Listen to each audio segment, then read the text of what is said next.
ராணிப்பேட்டை மாவட்டம் ஷோலிங்கர் நகராட்சியில் கலைஞர் நகர்ப்புற மேம்பாட்டு திட்டத்தின் கீழ் 1,64,00,000 ரூபாய் மதிப்பீட்டில் 39 கடைகள் கொண்ட தினசரி மார்க்கெட் கட்டப்பட்ட மார்ச் 8ஆம் தேதி தமிழக முதல்வர் மு.க.ஸ்டாலின் அவர்கள் காணொலி வாயிலாக திறந்து வைத்தார்.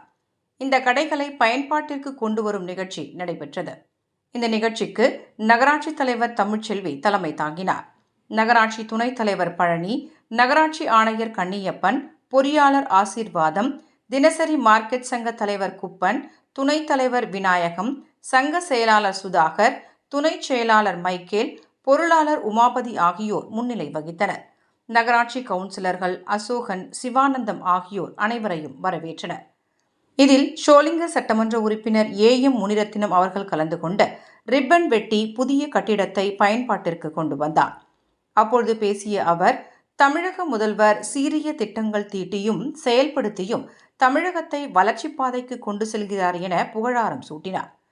இந்த நிகழ்ச்சியில் நகராட்சி கவுன்சிலர்கள் கோபால், அன்பரசு, மோகனா சண்முகம், வழக்கறிஞர் சக்கரவர்த்தி, திமுக நகர செயலாளர் கோபி, சங்க நிர்வாகிகள் நாகராஜ், கோவிந்தராஜ், வஜ்ரவேலு மற்றும் பலர் கலந்து கொண்டனர்.